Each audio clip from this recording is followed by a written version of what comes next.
চলে এসেছি মায়ের রান্নাঘরে নতুন একটা মিনি ব্লগ নিয়ে। আজকে কি হবে মা? আজকে রে গোটা গোটা লোটে মাছের ঝাল করব। কিভাবে করব আর কি কি মশলা লাগছে সেটা বলবো।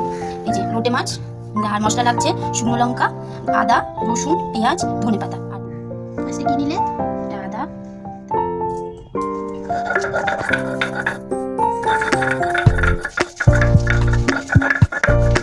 হচ্ছে দিতে লোটে মাছটা কুচি গোটা গোটা। দেখতে থাকো। এবারে এগুলো মাখিয়ে নিতে হবে, দিয়ে একটা দুটো করে ভাজতে হবে। এরকম ভাবে করলে মাছটা পটপট করে উঠে যাবে, ভাঙবে না একদমই। তেল গরম হয়ে গেছে, আর মাছটা ছেড়ে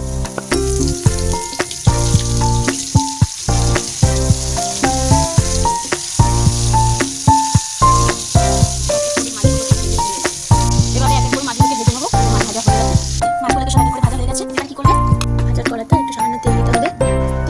তেল গরম হয়ে গেছে, এবারে পেঁয়াজ বাটাটা দিয়ে দেবো।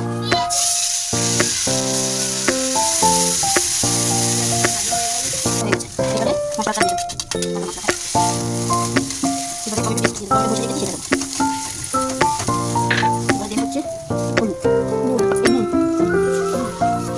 ভাজাতে নুন দিয়েছি, এখানে অল্প নুন দেবো। এবারে দেবো হলুদ গুঁড়ো, কাশ্মীরি লঙ্কা, কষানো হয়ে গেছে। মশলাটা কষানো হয়েছে, দেখো কালারটা চেঞ্জ। মশলা যত কষাবে তত রান্নার টেস্ট হবে। ঝোলটা ফুটে গেলে তার মাছটা দিয়েছি, সাইড টেস্টটা তখন মাছটা দিতে হবে। মাছটা দিয়ে দিতে হবে ভেতরে গোটা মাছ।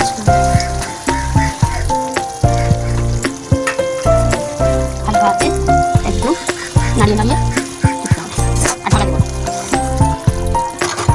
এবার একটা কিন্তু নিয়ে এসেছি। এবার এটা হবে। বাবু আজকে মাছটা অলমোস্ট রেডি। এবার কত তারপরে সুন্দর কালার এসেছে। আমাদের নিউ স্টাইলে লোটে কারি রেডি। কেমন হয়েছে রেসিপিটা তোমরা কমেন্ট করে অবশ্যই জানাবে।